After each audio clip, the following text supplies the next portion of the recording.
আসসালামু আলাইকুম প্রিয় শিক্ষার্থীরা, অনার্স ভর্তি পরীক্ষা নিয়ে অনেকে তো অনেক ধরনের প্রশ্নই করলে, কিন্তু আমি একবারের জন্য কাউকে এই প্রশ্নটা করতে দেখি নাই যে আমাদেরকে 60 মিনিট সময় দেওয়া হয়েছে 100টা এমসিকিউ দাগানোর জন্য।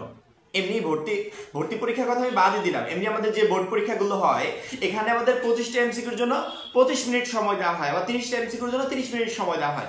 25টা এমসিকিউ 25 মিনিটে দাগাতে গিয়ে দেখা যায় যে আমরা মোটামুটি 20টা এমসিকিউ দাগাতে পেরেছি, লাস্ট মিনিটে আমাদের এখনো 10টা বা 5টা এমসিকিউ পড়ে আছে, পরবর্তীতে তাড়াহুড়ো করে যা ইচ্ছা মন মতো দাগিয়ে চলে আসে। অর্থাৎ 25টা এমসিকিউ দাগানোর জন্য 25 মিনিট এনাফ নয়। তবে ভর্তি পরীক্ষায় কিভাবে 60 মিনিটে 100টা এমসিকিউ দাগানো যায় এই বিষয়টা তোমাদের চিন্তার বিষয় ছিল না? অবশ্যই কারো মনে নাই, কারণ কি ভর্তি পরীক্ষা তো সে এখনো দেরি আছে। পরীক্ষার আগে প্রচুর পরিমাণ শিক্ষার্থী প্রশ্নটা করতো যে ভাইয়া কিছু বলে দেন, কিছু টিপস দেন, কিভাবে এগুলো আমরা করব। দেখো, ভর্তি পরীক্ষার প্রশ্ন যে আহামরি কঠিন হয়ে যাবে একবারে এমনটা না। অনেক প্রশ্ন দাগানোর জন্য তোমার 10 সেকেন্ড সময়ই এনাফ।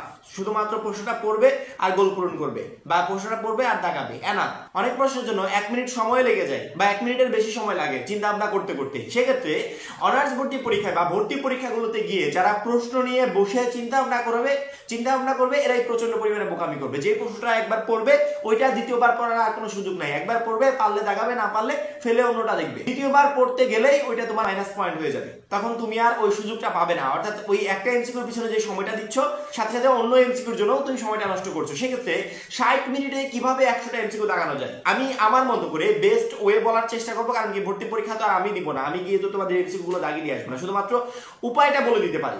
বারবার করে বলছি, ভর্তি পরীক্ষার হলে গিয়ে বা ভর্তি পরীক্ষায় গিয়ে একটা এমসিকিউ একবার পড়ে তোমার জন্য এনাফ। একটা এমসিকিউ যখনই 2বার 3বার করে প্রশ্নটা পড়তে যাবে তখনই তোমার প্রচুর পরিমাণে সময় নষ্ট হবে। এবং বারবার করে মাথায় রাখবে যে 60 মিনিটে 100টা এমসিকিউ দেখাতে হবে। সেক্ষেত্রে আমরা একটা এমসিকিউর পিছনে 1 মিনিট করে সময় পাচ্ছি না, 1 মিনিটের থেকেও অনেক কম সময় পাচ্ছি। ধরতে গেলে আমরা একটা এমসিকিউর জন্য 30 সেকেন্ড করে সময় পাচ্ছি। সেক্ষেত্রে এই 30 সেকেন্ডে যা করার দরকার আমাদেরকে করতে হবে। একটা প্রশ্ন পড়তে গেলে আমাদের 10 থেকে 15 সেকেন্ড চলে যাচ্ছে, আর 10 থেকে 15 সেকেন্ড থাকছে কি গোল পূরণ করার জন্য। অর্থাৎ পড়তে হবে, গোল পূরণ করতে হবে, পড়তে হবে, গোল পূরণ করতে হবে। সেক্ষেত্রে প্রত্যেকটা শিক্ষার্থী যেদিন ভর্তি পরীক্ষায় অংশগ্রহণ করছো বা যখন প্রশ্নটা হাতে পেয়েছো, প্রথম মিনিট থেকে তোমার কাজ হবে 1 নম্বর কোশ্চেনটা দেখবে।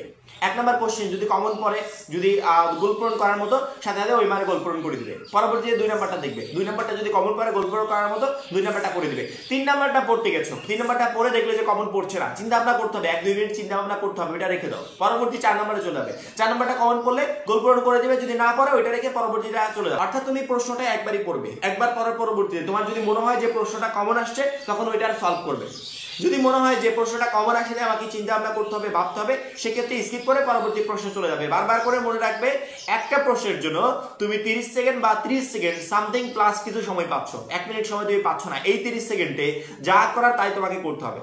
আমাদের সাধারণ জ্ঞানের যে কোশ্চেনগুলো আসে, অনেক সহজ প্রশ্ন আসবে। এই প্রশ্নগুলোর জন্য একটা প্রশ্নের জন্য 30 সেকেন্ড করে সময়ও লাগবে, 5-10 সেকেন্ড পড়তে লাগবে, আর 5 সেকেন্ডে সুন্দর করে গোল পূরণ যদি করার থাকে অপশন, তাহলে গোল পূরণ করে দিবেন, হয়তো বা টিক চিহ্ন দিয়ে চলে আসবে। একবার ইজি প্রসেস। এই সময়গুলোই পরবর্তীতে লাস্টে গিয়ে ওই এমসিকিউ পিছনে কাজে লাগাবে। অর্থাৎ মূল কথা হচ্ছে, প্রথমে যখন আমরা প্রশ্নটা হাতে পাবো, আমাদের মেইন কাজ হবে প্রশ্নটা হাতে পাওয়ার সাথে সাথে 1 নম্বর প্রশ্ন থেকে শুরু করব।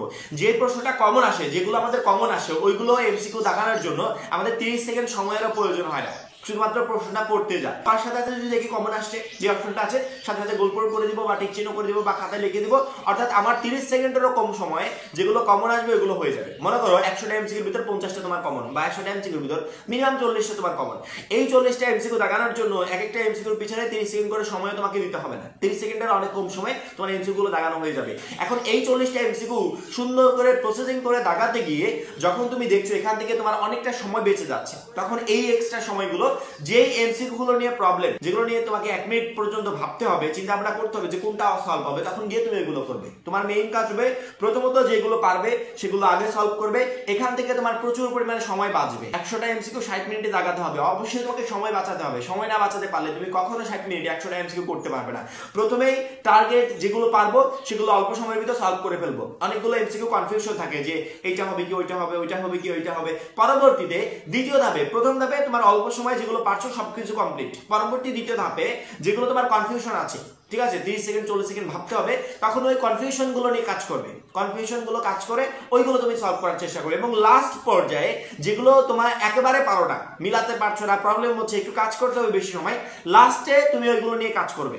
কিন্তু প্রথমেই যদি তুমি একটা এমসিকিউর পিছনে সময় নষ্ট করো, আরেকটা এমসিকিউর পিছনে সময় নষ্ট করলে 4 মিনিট শেষ, অর্থাৎ 60 মিনিট থেকে 4 মিনিট চলে গেল 2 এমসিকিউর পিছনে। কিন্তু ওই 4 মিনিট তোমাকে দেওয়া হয়েছিল প্রায় 8টা এমসিকিউ দাগানোর জন্য, অথচ তুমি 2টা এমসিকিউর পিছনে 4 মিনিট শেষ করে ফেলেছো।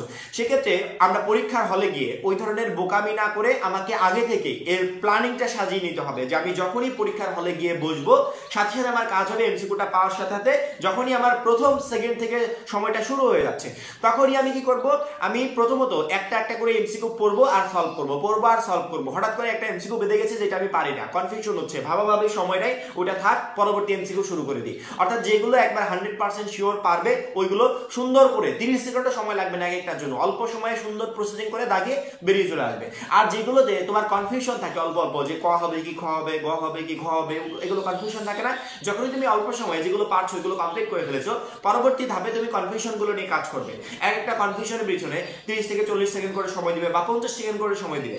এই কনফিউশন গুলো নিয়ে কাজ করার পরবর্তী যখন 2টা স্টেপের এমসিকিউ গুলো হয়ে গেল, তোমার এমসিকিউ মোট 3টা পার্টে ভাগ হবে। এক হচ্ছে সবগুলোই পারো, যেগুলো পারো, ঠিক আছে। দ্বিতীয়ত হচ্ছে কনফিউশন, অল্প অল্প মানে মনে পড়ছে এটা হবে কি ওইটা হবে। 3 নাম্বার হচ্ছে যেগুলো নিয়ে অনেক কাজ করতে হবে বা পারো না, এই কোয়ালিটি। এই 3 নাম্বার এমসিকিউ তোমার প্রচুর পরিমাণ সময় নষ্ট হয়, যে সময়টা আমরা প্রথম দিকে নষ্ট করে ফেলি। কিন্তু শিক্ষার্থীরা মনে রাখবে, এই যে প্রচুর পরিমাণ সময় নষ্ট হয় এই এমসিকিউ গুলো সবার লাস্টে আমরা দেখাবো, যেগুলো আগে পারবো সুন্দর মতো অ্যান্সার করতে পারবো এগুলো প্রথমেই শেষ করে দিব, কনফিউশন গুলো নিয়ে দ্বিতীয় ধাপে কাজ করব, 3 নাম্বার ধাপে যেগুলো পারি না বা যেগুলোতে বেশি সময় লাগবে ওইগুলো লাস্ট পর্যায়ে গিয়ে কাজ করব। সেক্ষেত্রে আমার মনে হয় অনার্স ভর্তি পরীক্ষায় 60 মিনিটে 100টা এমসিকিউ দাগানো কোনো প্রবলেম হবে না তোমাদের জন্য। আমরা অগোছালো পরিবেশে পরীক্ষার হলে গিয়ে, শুধুমাত্র আমি যে ভর্তি পরীক্ষার কথা বলছি এমনটা না, যখন বোর্ড পরীক্ষা দিয়েছো আমরা কিন্তু বোর্ড পরীক্ষার জন্য 30 মিনিটে 30টা দাগাতে হয় বা 25 মিনিটে 25টা দাগাতে হয়, সে বিষয়ে ভিডিও আপলোড করেছি। ওই ভিডিওগুলো যারা দেখেছে তারা বোর্ড পরীক্ষাতে সেম কোয়ালিটির আমাদের এই প্রসেসটাই অ্যাপ্লাই করেছে, তারা অল্প সময়ে কিন্তু সলভ করতে পেরেছে। কিন্তু আমরা প্রথমে সময় নষ্ট করার কারণে পরবর্তী দেখা যায় 10টা এমসিকিউ দাগাতে গিয়ে আমার 20 মিনিট 25 মিনিট সময় শেষ, ওইদিকে আমার 90টা এমসিকিউ পড়ে আছে, তখন আমার কি অবস্থা হবে?